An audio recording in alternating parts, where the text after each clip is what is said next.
Kamusta na po kayo? This is DIWATA GARCIA'S YouTube channel. So, andito po ako to talk. Kwentuhan po tayo. So, in the past few weeks, I have recorded in a video yung tungkol po sa mga past memories ko po sa City Hall, the people I've been with, yung mga taong minahal ko at minahal din naman po ako. And I have enjoyed working with them because they also treat me as a member of the family. And then I also recorded a video about my memories at the University of Makati, which this university is I treasure and I love so much. Until now, maraming salamat po sa inyo. So this time naman po, I wanna thank and remember all the bosses I've been with in the past. Yung iba po, I work in the City Hall since 1984. So, napakarami pong memories and I have experienced how it is to be with the many different bosses. So, I started working at the City Hall at the Barangay Operations Center, and my first boss is Sir Bianong and Sir Rico. They're very good, and Sir Bianong is nakakatawa po siya because he sometimes has a good sense of humor. We joked a lot, but when it comes to performing your job, you should do it well, somehow excel. So, ang uso pa po noon is manual typewriter. Just imagine gano'ng kakapal yung itinatype ko. From morning till night. But I love Ma'am Bianong so much and Sir Rico. Thank you po. So, welcome to DIWATA GARCIA'S YouTube channel. DIWATA GARCIA'S personal vlog, and usap po tayo. Let me sing to you a song. To all the bosses I loved before, who travels in and out my door, I'm glad you came along. I dedicate this song to all the bosses I've served before. So now let's start with my boss. So nagpalit na po ng mayor ang City Hall, ang munisipyo ng Makati din. That was year 1984. After being an employee of the Barangay Operations Center, headed by Sir Bianong Crisostomo and Sir Rico, the office was abolished, so I was transferred. I was, what do you call that? Kinuha po ako ni Sir Charlie Piel. He is one of the best bosses that I have been with. He's so good. Sa kanya po ako na-practice ng aking steno. He's dictating me many excellent letters, and I've learned a lot while taking dictation from him. So during the time I'm working with Esther Gabito, Lila Cabir, and Pines Acer, we worked together for so many years. And just imagine, Sir Charlie Pearl is so good. He helped me from the start, like training me, so patient in training me as one of the assistant secretary of Ma'am Esther Gabito. She's a very good secretary. She's an efficient secretary. So, naging ninong ko po siya sa kasal. And until now, I'm still keeping the speeches and messages and letters that he has composed. So, pinag-aaralan ko po yan. So, there we are. And after that, naging boss ko po si Ma'am NIDA Abu. She became a good friend also. She's very good and excellent. She's one of the reporters. And after that, nagkaroon na naman po ng shifting, and one of my boss became Mr. Mandy Alegre, and we had a very bad relationship. that was the time that it's one of the trials in my life. He's a good boss, but then we didn't get along well, and I somehow had a very experience with him. To be real, I had filed a sexual harassment case against him because I couldn't bear it.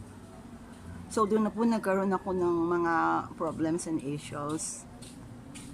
And then, the love of my life, Sir Toro, adopted me, and that's the time that I began working at the office of the Vice Mayor. So while on my case and filing my case against my boss on a sexual harassment case, which I won alone, I fought for it alone. I have no attorney or whatsoever, but I fought for my case and I won. That's one of the times that I have tested how strong a woman I am. And so Sir Torek called me up in his office and told me, may mga problema ka na pala, hindi mo pa rin pumupunta sa akin. And so I told him, sir, ayoko na po kitang idamay sa problema ko. And so he took me in his office, and I met there the OBM staff, and I worked with them for so many years. It's almost, I think it's 30 years maybe, and I have a family there where I met Boji, my kumpare, Bong, my best friend, Baxter, my best friend too, Ate Linda, Sena, Evelyn, Angie, Shamin, Bon, Sir Tony. I couldn't remember some Arthur,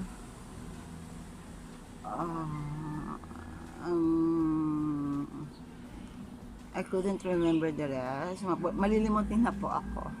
And so I did work with the office of the Vice Mayor while Sir Toro is there. This is one of the bosses that I adore and love so much. Totoong tao po siya, hindi po siya plastic, at tuturing ka po niyang tunay na miyembro ng pamilya. Pag hindi niya po gusto yung nangyayari sa'yo, he will say, kung di kita minumura, hindi kita mahal. Pero hindi kami nagtatampo kasi alam namin mahal niya kami at lahat po nakikita. Pati po buhok, suot, at pag hindi ka naka-half sleeve, Daisy, halika rito. Umikot-ikot ka nga sa harap ko at ang linaw-linaw ng palda mo, umuwi ka. I love Sir Toro so much. I miss you and I love you, and when he died, I cried a lot because I love him. He is almost a member of the family because I've been seeing him since I was small, because my sister is the secretary of the former mayor, the most lovable mayor in Makati, Mayor Nemesio Yabo. And his brother is also good to me, Sir Ricky and Sir King. They're also all good to me. Thank you, Sir Toro. You're one of the greatest boss I met. Tinuring niyo akong totoong pamilya. I love you so much. And then after that, the Vice Mayor has always been on political issues. After Sir Toro, I think my next boss was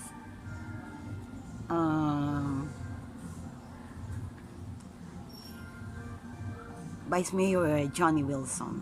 So Vice Mayor Johnny Wilson has taught us a lot ballroom dancing. This is where I learned ballroom dancing.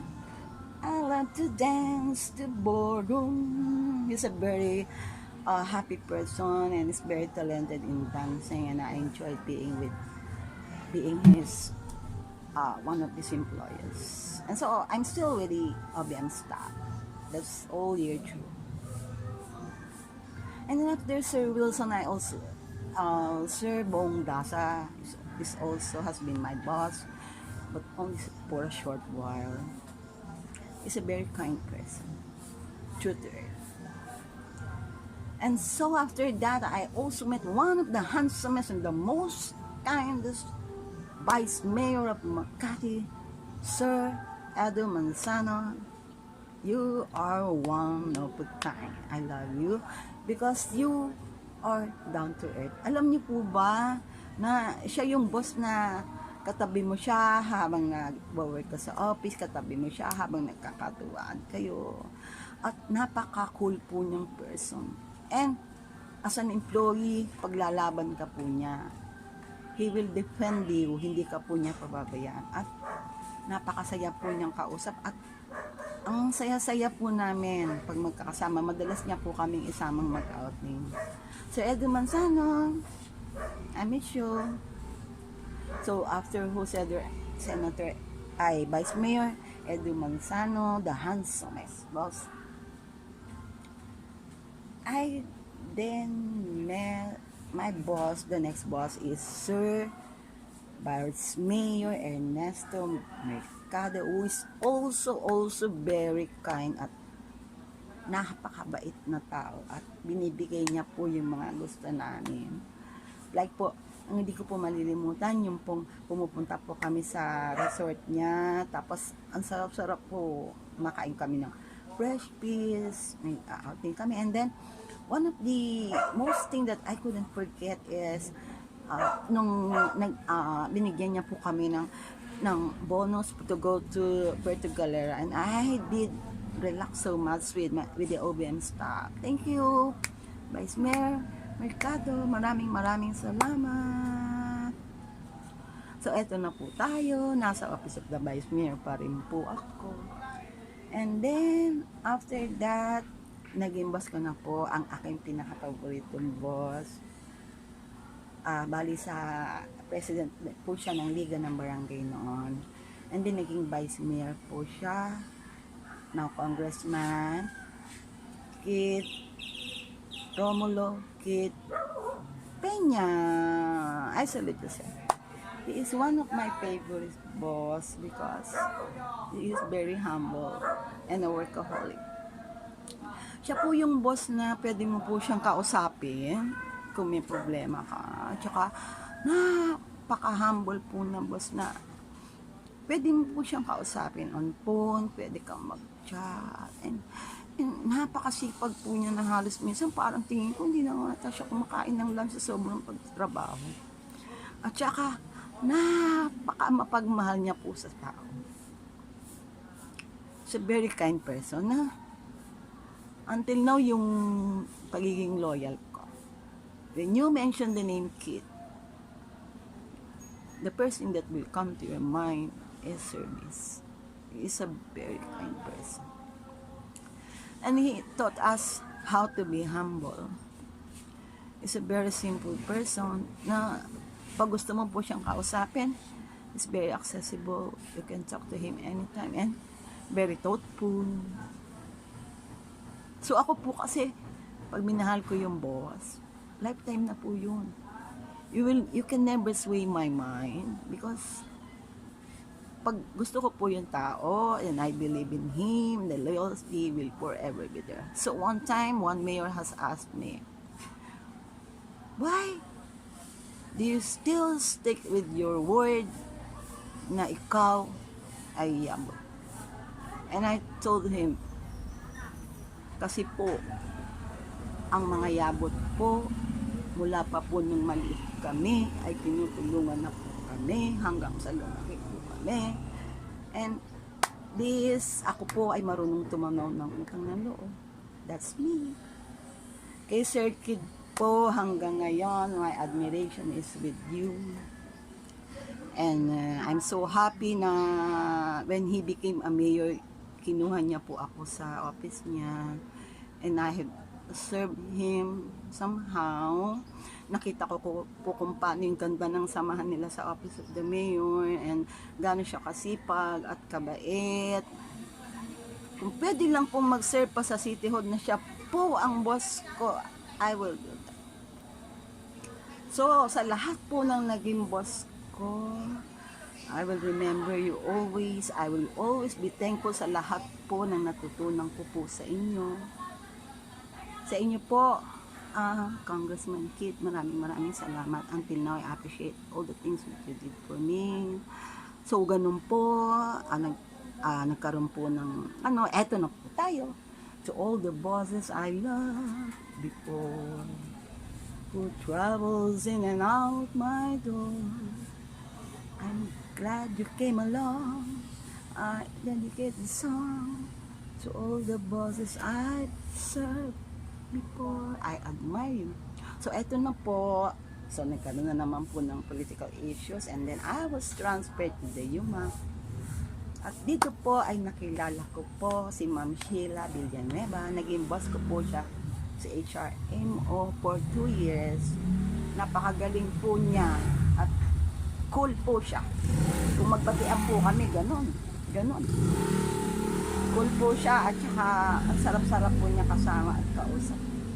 Thank you po, Engineer Sheila Villanueva. And after that, eto na po ang mga loves ko. The next boss is Ma'am Beth Fernandez. Oh, at the CES office. Center for Extension Services. I think it's Nation Building na ngayon, pero dati CES. Center for Extension Services and Entrepreneur, I think. Si Ma'am Beth po, the first time that she saw me, galit po siya. Ayoko sa'yo. Dapat binigay sa akin, bata pa, lalaki, malakas magbuhat. And then, she doesn't like me the first time she saw me. But then, as days goes by, we began to like each other. Nagkaroon na po kami ng rapport. And then, we became true close friend. And until now, I love you, Ma'am Beth. I miss you, I love you, and you're so efficient, boss. Maraming salamat sa iyo. I will never forget you. So, eto na. After Miss Ma'am Beth Fernandez na nag-retire na po, eto na po ang dumating na po ang pinaka-angelic boss ko. This time, it's Sir Noel Ibanez. Oh my goodness.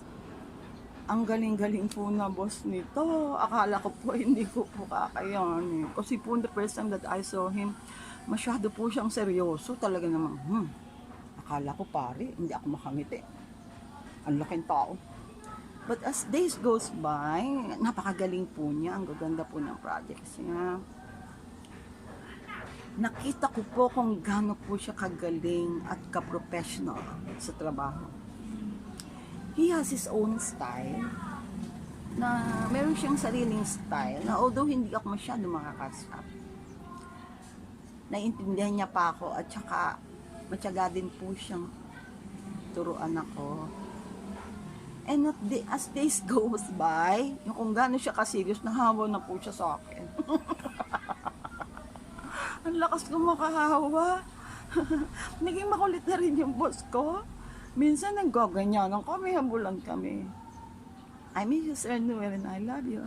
I will always remember the good times we had, the good working relationship that we had until now. I am very, very thankful sa iyo. Napakabait mo. Service to work, service to people, service to God. Love you. So after that, naging boss ko po sa Sir NINO. It's a very kind person na napaka-soft-spoken. I think kung hindi pa po ako nag-retire, siguro po bumait po ako. Sir Nino, thank you po in a short while. Ang ganda po ng ating naging pagsasama. So ayan na po ang aking mga naging bosses. I will sing a song again to you.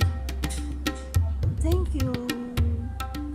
Thank you for the music, the songs I'm singing. Thanks for all the joy you're giving. Maraming salamat po. Mahal na mahal ko po kayo. This is DIWATA GARCIA'S YouTube